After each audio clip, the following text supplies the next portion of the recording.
I'm Krista McAllister. Hello and welcome to Cerius Leadership. Whether you are growing your business or another area of your life into what you want it to be, I welcome you. Today I'm excited to have Hogan Lee. I have to read a little bit of your headline, which is Advocate for Innovative Customer Experience and Driver of Revenue Growth. I feel like that should be on a superhero t-shirt.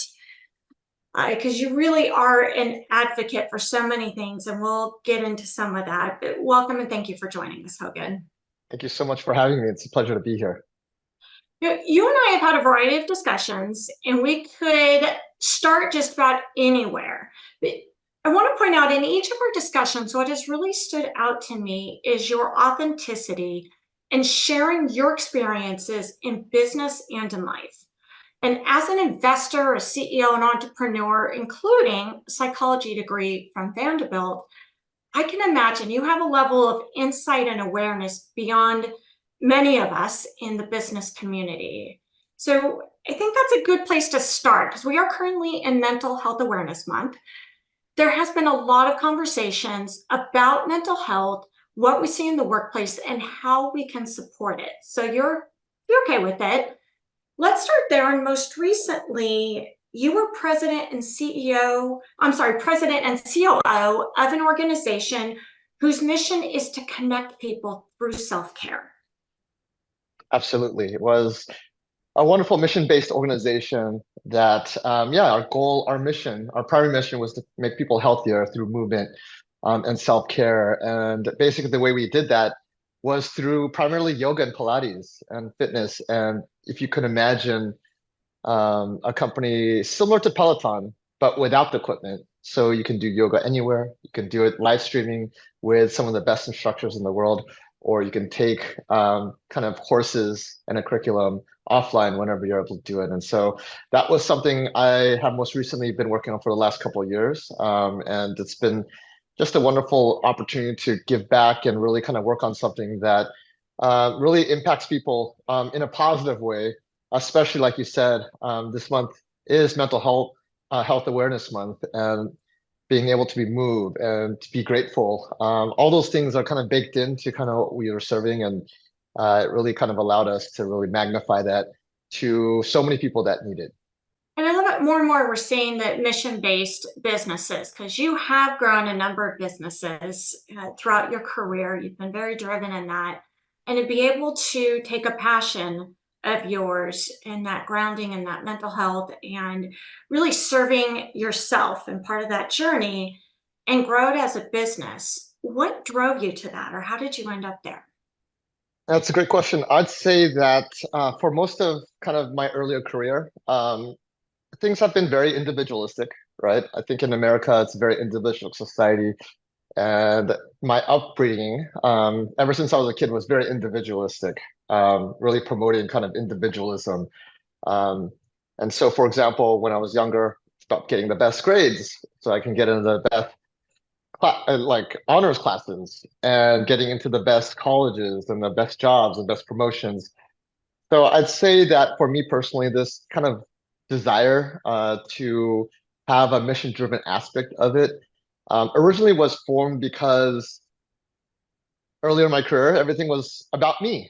But I knew that there's only so much fulfillment that I would get from being such an achievement-driven individual person in this individualistic society. And so early in my career, I would balance it out with serving on nonprofit boards, volunteering.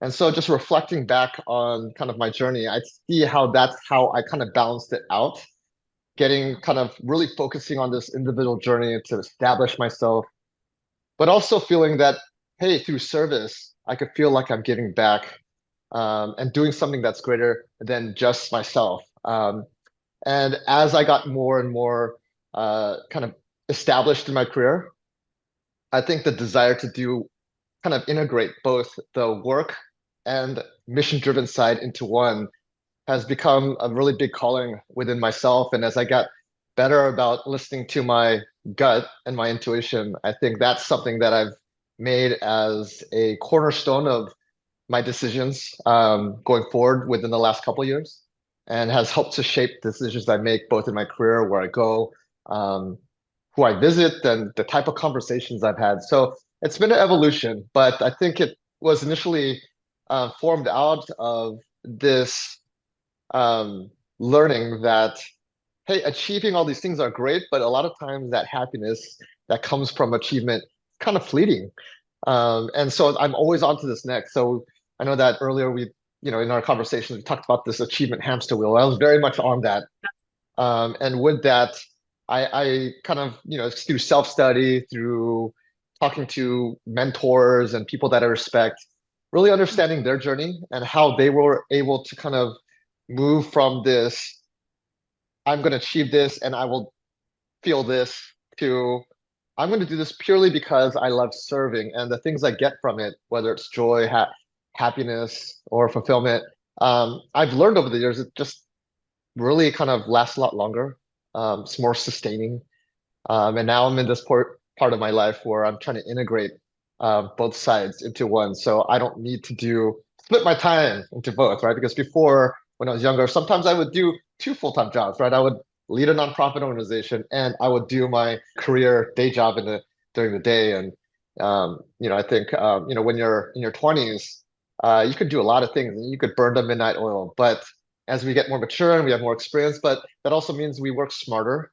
We may not have the same battery tank that a 21-year-old has, nor do I desire for that, because I know that there's pros and cons to both. But that's something that I'm currently actively working on, and I'm really excited about that as well. You mentioned how you're actively working on that. What are some things that you're doing? Because you've built businesses, you've been an executive, you've traveled many different places in the world. I want to dive into those just a little bit more, but first you mentioned you're actively working on that because you're still juggling a lot. If you're doing the nonprofit and you're doing the full time, you said that's how I'm balancing it. And I'm thinking, where is the balance? You're burning midnight oil both ends.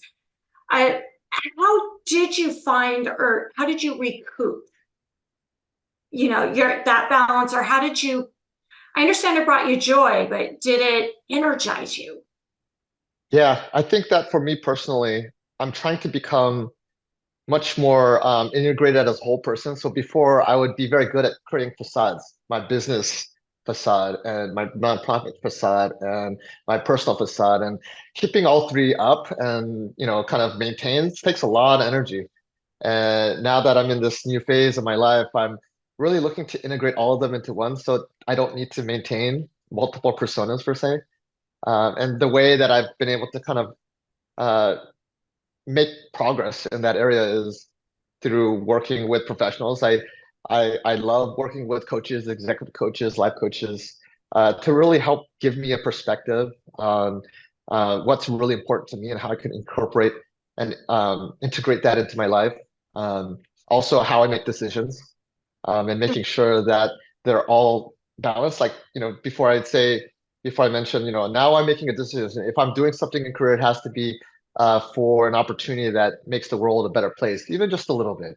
And that helps me to feel like, hey, I don't need to go externally somewhere else to get it. I can get it in one place, and feel that fulfillment, also giving my best and doing my best work.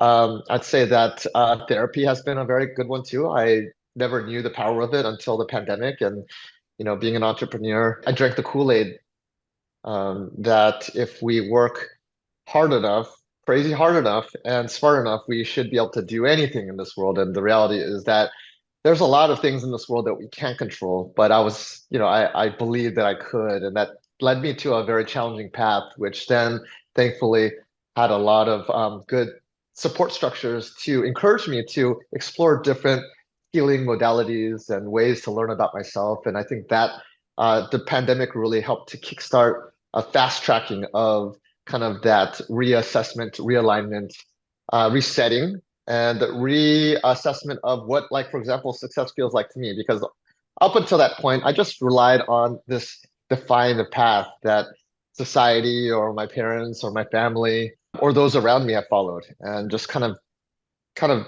default, kind of accepting that as my journey, which came with some success, but also some challenges. And so I think one of those things is that being on that path, there's always the next step, and there's a very big comparison game, which is a very challenging place to be.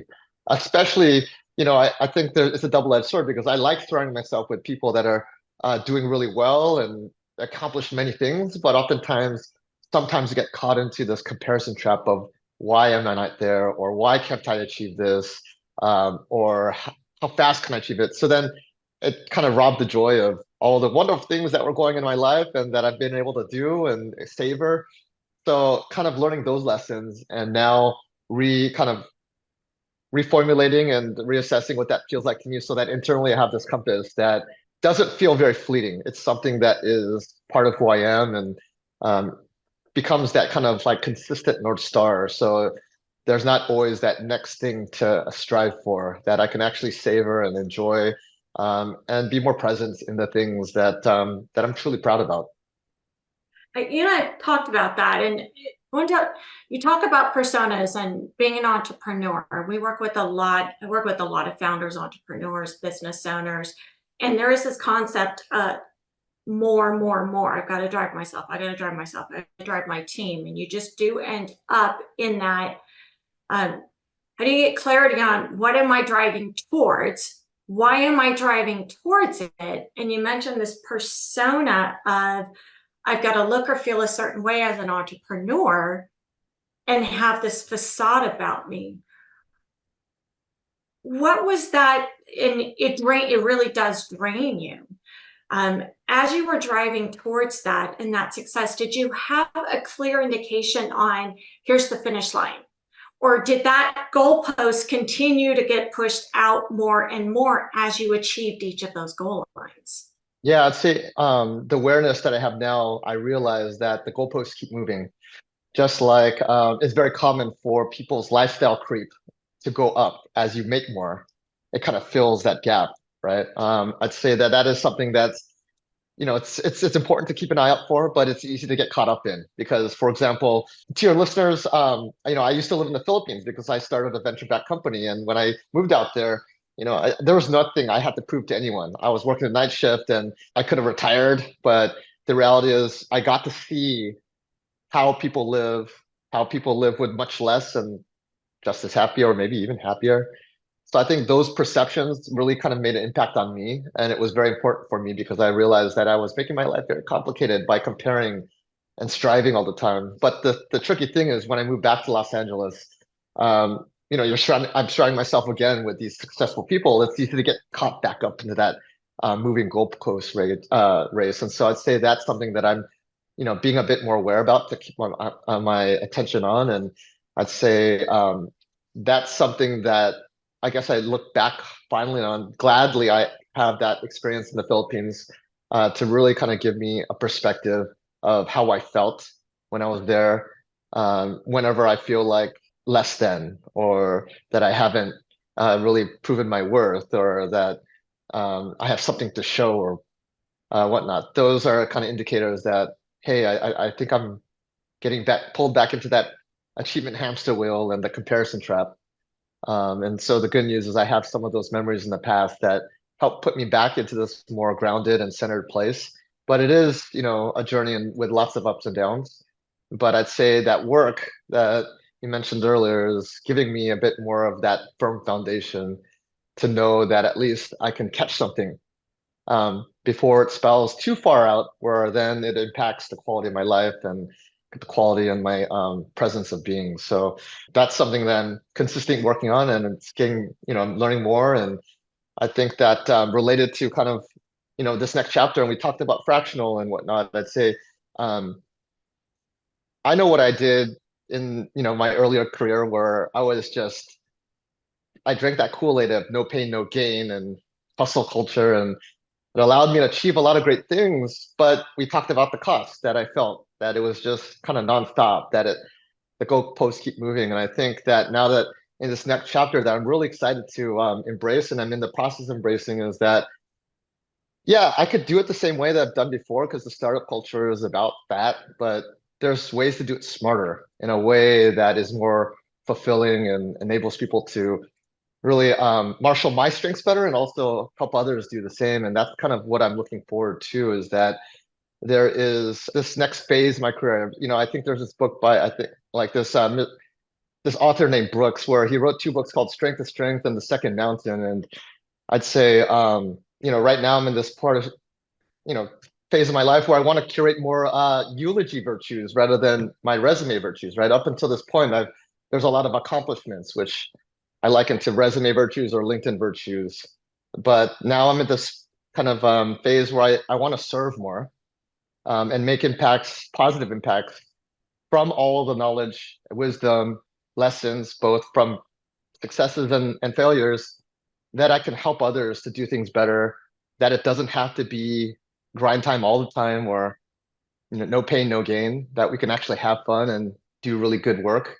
And being able to leverage that so that I don't need to always leverage kind of what worked in the past, because I know that that won't get me to where I want to go, where I just work 24/7, and be much more tactical and coach others on how they can leverage their strengths, because I'm a very different leader than I was 1 year ago, 5 years ago, definitely 10 years ago. And so I'm really excited about that as kind of this next phase of service and being able to support and help as many people as I can. And so that's what's kind of driving this next change and phase and this kind of reiteration or rejiggering of my beliefs and what's important to me. I love it. When you look at entrepreneurs, some of us, as you're building a business, it's go, go, go, go, go. It is 24/7. You put a lot of pressure on yourself. And I know that the rest of the organization feels it. There's no buffering it. There's no hiding it. So when you look at leading an organization and you talk about your journey as that human certification, you feel like you got a doctorate in self-awareness as you've gone through this and looked at what brings you joy versus what doesn't bring you joy. Have you noticed that you lead differently? Have you Uh, noticed different attributes in the people that you're working with in those communications? yeah, absolutely. I'd say that part of kind of growing as a professional, as a leader, also lends to having many more tools in my toolbox than I did a year ago, 5 years ago. And with these tools, I'm able to kind of lead better, customize my interactions with different types of people, knowing that there's not one size fits all.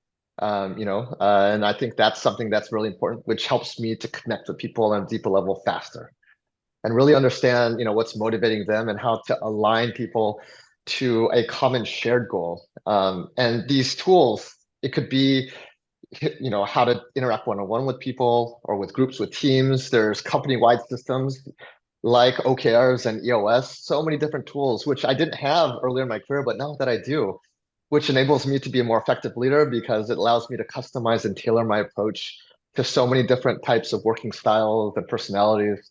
And really being able to appreciate them for who they are and not trying to change them. I think that's something that I've really embraced in the last couple of years, is that I'm not in the business of changing people.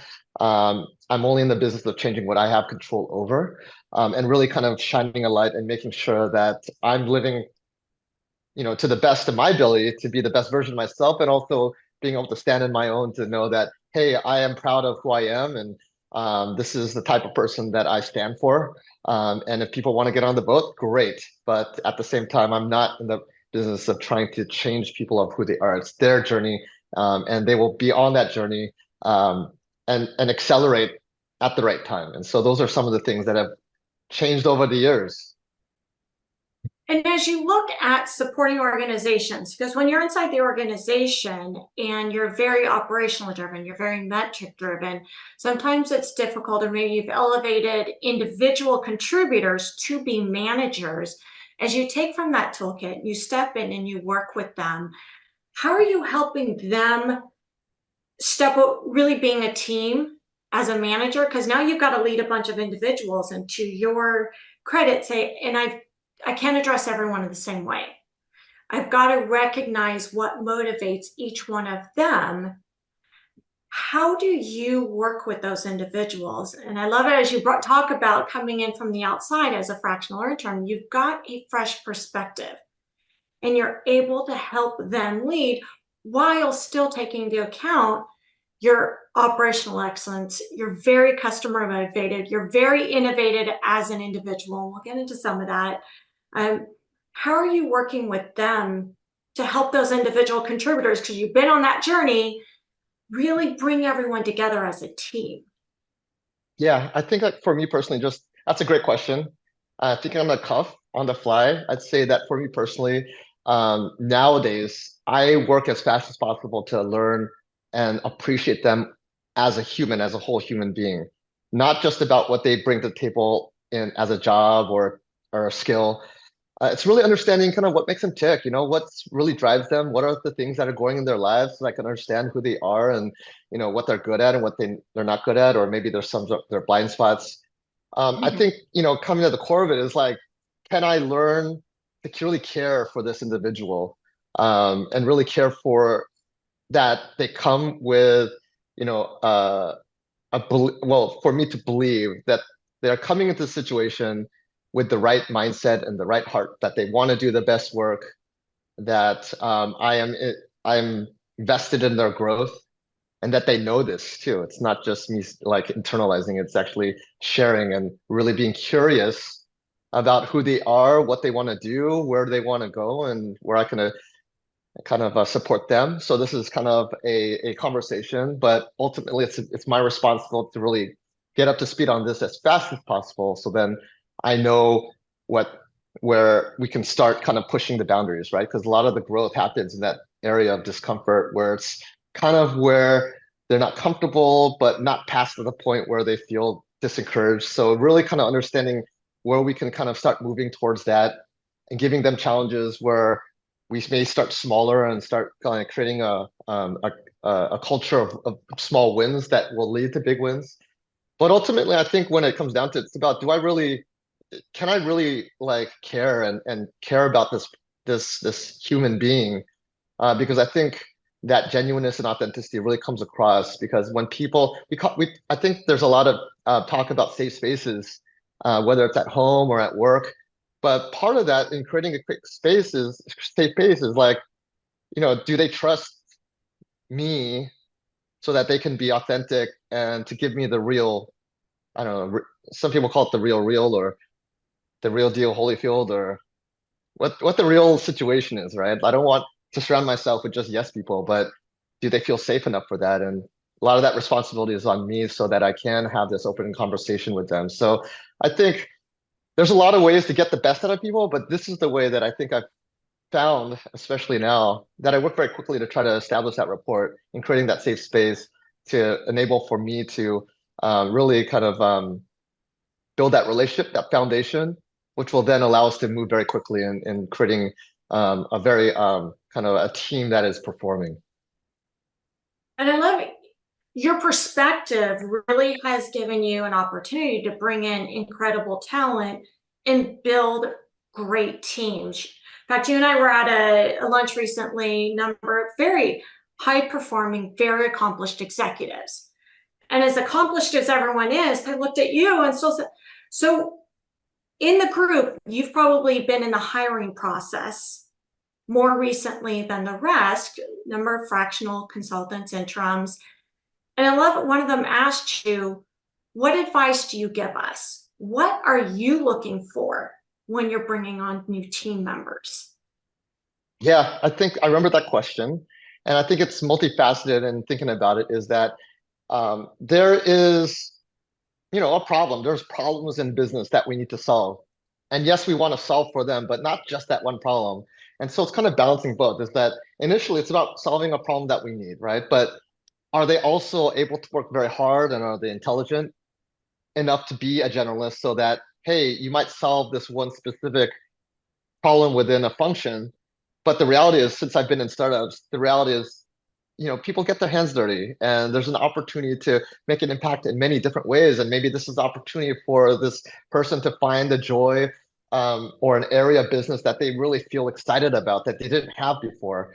And so that kind of generalist work hard and solve things is important to enable for that. But for the interim, is like we're trying to solve a specific problem. Do they have the skill set to really kind of do a good job to resolve this pain point for the company or for the team or for the manager? So I'd say in that meeting, initially I led with that, but then also in the back of my mind, I'm also looking for that generalist approach because you never know what a person is gifted. They might know what they are if they've done their work and understand where their zone of genius is, but a lot of times, there's opportunities to learn other areas that they may not have known, and that's where kind of can this person be plugged into different areas? Can they do a good job? Can I trust them to do a good job? Those are some of the things that run through my mind in creating, and hiring for and creating really, really solid teams that will work no matter what, the company or the life or the economy throws at. So earlier you talked about finding those individuals, getting to know them first, what their capabilities are, how they think, how they approach problem solving, and the resume is second. The resume, we see this with clients and executives as well. Show me the resume, like show me the money. What that just says what they've been given the opportunity to that what they've performed at in those situations and in those opportunities, which might be different in your situation, and or they've never been given the opportunity. They've never Right. been in a situation where they've been truly motivated. As you say, you like to be challenged. We don't always hire for that diversity of opinion to be challenged, which is what you almost have to have when you're solving problems. You have to challenge the status quo. Absolutely. And also like there's a lot of transferable skills, right? Like I think product management has been hot for, the last decade or so, but there's also a lot of stories of how developers who have become product managers have done exceptionally well. And so I think there's an opportunity to see how different skill sets that they may be very strong in, such as analytics, right, or data. Some of these hard ones, but the reality is they can be transferable. And it's an opportunity to test and see kind of the areas that they can transfer to, but also find a lot of enjoyment from and find that motivation to work hard because they want to, not because they have to. I'll never forget, I know it was a quote, or I was interviewing someone recently, and they said the thing about showing that you care, it does motivate people to go above and beyond, and especially when they feel challenged. If they don't, it almost works in the opposite to the point where they want to sabotage. Mm, And I thought that was so intriguing that not treating people with respect might work. So it's not that they just may not show up, they may not do good work. They might go to just human instinct, fight, flight, or you go to that fear instinct. So when you're respecting someone, and I love you've really got that global perspective, you've got a number, and we'll talk about that because I know that you really want to start connecting global missions as you work with companies, is almost that higher emotional intelligence in working with people and respecting what they do. And you mentioned challenging them. Do you see that really be a difference in when you're working with people to just give them a challenge? Do you feel that people want to be challenged and that opportunity to show what they can do? I believe so. I think for me personally, my default is to believe that people want to do their best work. They want to be appreciated, and they want to know that they're contributing to something, that their efforts are worth it. And so with that, I also then also safeguard myself is I'm not going to give something that is mission critical to a company to someone that hasn't proven themselves, but there's an opportunity to kind of grow into that point and accumulate kind of a sequence of wins, which allow me to also have that conversation of feedback of how to maybe improve in certain areas or really kind of celebrating the areas that they've really shown that they have really good skill set and that they've done really well. So I think that conversation, all those things lead to really valuable conversations to build that trust, to build that safe space, to build that kind of rapport that we got each other's back. That even if you make a mistake, you're going to learn from it, and that's kind of the most important. Most important thing that I'm most concerned about is like it's not the fear of failure. It's more like, yeah, it's not great that you made a mistake or this person has made a mistake, but what do they get from it? Let's make sure it's worth their while, whether it benefits that person or the company, or maybe it gives us shines light on things that we could do better next time. I think those are some of the gems that are super important. But to be able to create a space that celebrates that, so that people can swing for the fences if we need to, knowing that they're not going to be admonished as long as they do the best job that they can and their heart's in the right place. And it's my job to kind of facilitate that, make sure that we're also covering our bases so that we don't lose our shirt if things were to go south, right? Calculated risk. And Yep. so I think there's that partnership there. So for me personally, as if I were in that space and I was the leader or the manager, my job is to kind of work as fast to create that environment, that platform that we can kind of work and walk side by side to produce the best work that that person and I can do together. I've always loved that if you're not failing, you're not trying. You've got to get out there. So now we take these experiences and you've grown a couple of companies, you've been an incredible leader, you've been driven, and you've got this incredible ability now to connect with people and connect with people globally, and not just with them, but then connect the dots of the business. And you talked about now wanting to do that on a fractional or interim basis and be able to step into companies and help. What types of situations do you really know that you can contribute to, or that you would love the opportunity to step in and help build that connectivity out? Yeah, that's a great question. I would say that what really lights me up is really optimizing teams and companies so that they are not only working more efficiently and productively, but having more fun and creating a culture of performance and things that kind of move the needle.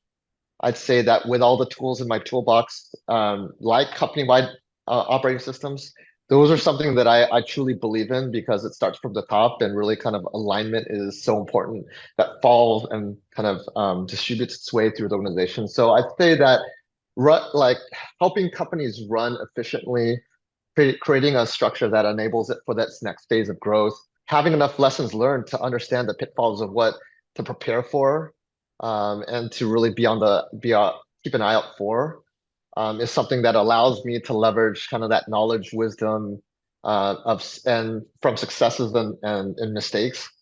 I'd say that kind of law is aligned with kind of my desire to serve, and that's kind of what I'm looking for in this next chapter is how many companies can I really help in kind of creating a better culture, and that comes with your processes as well to enable for them to have the greatest chance of success because entrepreneurship, running companies, hitting goals and evolving it positively is a very, very challenging job. If it was easy, everyone would do it. But the reality is that for me personally, that's where I get a lot of energy from. And that's something I'm really looking forward to. Yeah, in these next opportunities. Love it. And I know personally, when you're in something, it's tough to see and know, gosh, I know that my company is not working as well as a team. I've got individuals. I'm not giving them the right metrics. It's not always easy to see, here's the solution. If the solutions were easy to see, I would probably be able to figure it out and then implement them on my own. What are you seeing going on in the organization? What type of pain am I feeling? What problems are occurring to where you would say, I, I know what's going on. I can see the solution set I need to bring to it, and I've got your back. Um, what are some of those problems that I'm experiencing? Yeah, I'd say that in my past, I've experienced that with a number of companies I've worked with. Oftentimes, there's an idea of what will make something better, whether it's process, teams, companies. But what's challenging is that the zone of comfort. I've seen this with Agile, I've seen this with OKRs, I've seen this with EOS. We have a tendency to take what's convenient, what's easy, and maybe like kind of carve out the things that may not be as easy, challenging, or may shine light on the areas that may be a little bit messy. For me personally, I think that's one of the benefits of having someone from the outside come in because they can help kind of help people understand that these pieces of the puzzle, they all work together to create a greater whole as opposed to kind of Frankensteining something that historically and you've seen work in the past, but when you chop it down and only take parts that are comfortable, you're going to get limited results. And so I'd say that that's something that I've seen many, many times. There's, a lot of companies that have tried to implement Agile or different aspects of it, right? Whether it's Scrum, Kanban, or operating systems or whatnot. Um, but I'd say that what's comfortable is oftentimes what's holding a lot of companies back. And to be able to kind of have that courage or trust someone to do the hard work to enable them to optimize things completely, to help other people learn how the different pieces of the tool work together. I'd say that's something I see a big value for, whether it's fractional or interim, to kind of give that company that strength and that courage to do things holistically and not just things that are easy and comfortable and doesn't shake the status quo. Well, we also know that when you're crossing the bridge is the easy part. It's making the bridge to cross. When you're going through that change, that's a lot of extra work. And when I'm already buried, I've got a lot on my plate, deciding to do something that's going to take more time in the short to midterm, that's a tough one to buy into. So as you're coming on board, how do you lay out that path to say, here's how we're going to architect the bridge, and here's how it really is going to make crossing this ravine a lot easier? Yeah, I'd say that it depends on what you're trying to implement. But for me personally, one of the examples that I guess I'll bring up that just comes to mind is rolling out Agile or Scrum, right? Like I've seen people try to do it across the board, companies from the get-go. It's like kind of a brute force effort. And the reality is I've seen limited success with that. What I've seen work really well is starting small, having a small team to pilot it out, see how it works, and be kind of that shining light, knowing that I've seen this work successfully. If we can prove it out with a smaller team, it'll help with adoption because people will see that there's something different here, that people are either having more fun, we're able to get even more done while having more fun. And so I'd say that that would be something that I would highly look into because I'm all about, piloting, trying new things, learning as quickly as possible because we cannot really predict the future. We can guess on what things would happen, but hey, the reality is there's just so much out of our control. But we won't know unless we try. And so being able to start small and really kind of learn from it and expand upon it has been something that has worked very successfully in the past in things that ultimately will make big changes within the organization. But I'd say that oftentimes I've seen a lot of companies just try to do kind of use the stick to roll it out all at once. And the reality is not everyone's bought in because again, there's this kind of sense of comfort. Why don't fix anything that's not broken or it's working fine as is. Like, why do we have to rejigger things? Because oftentimes things go a little bit slower before it starts moving faster. And so I'd say those are some of the examples from my past that I've seen work. And it's something that I have embraced in regards to helping companies learn about a better way of doing things and helping people understand the why, right? That the why is so important so that people can really embrace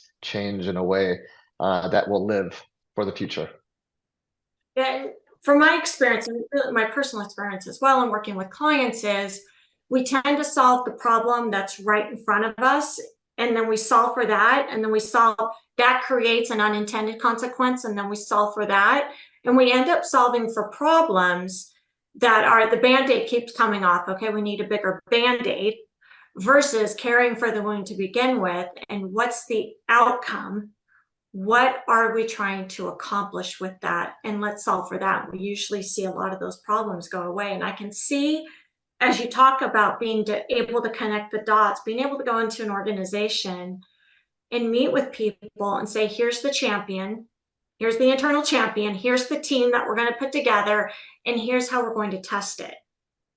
And you're right. When we see success, that competitive nature comes out. And that's where maybe the positive part of competitive of look at them over there.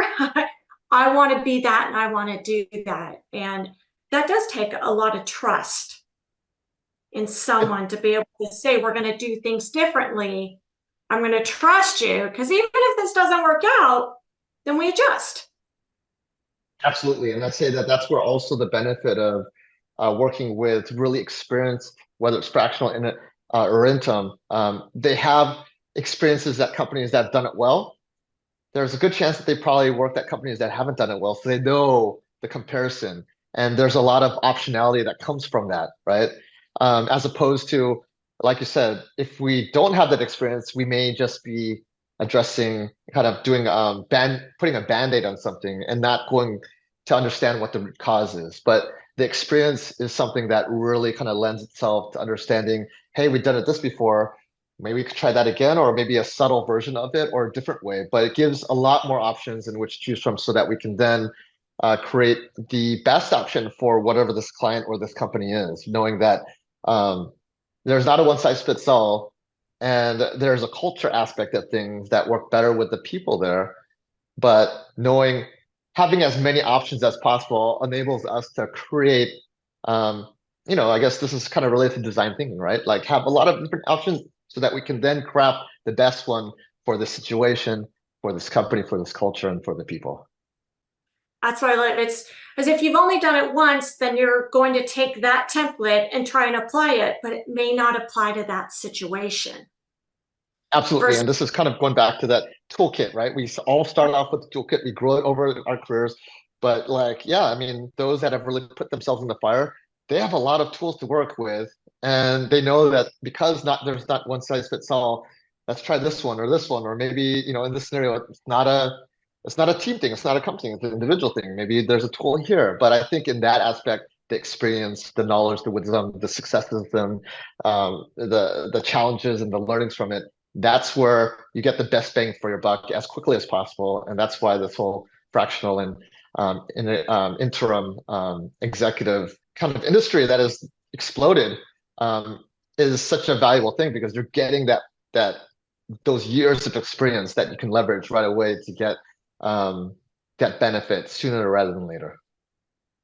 so speaking of years of experience, I'm going to put you in the hot seat here and thinking through what you've learned as an entrepreneur, as a leader, um, looking at how you lead. If you were to go back and do things differently, or when you look at some of the lessons learned or advice you would give an entrepreneur, what would be a couple things that you would say, I've been down this road before, just that trust me, here are some recommendations or here's some of what I've learned and I would do differently.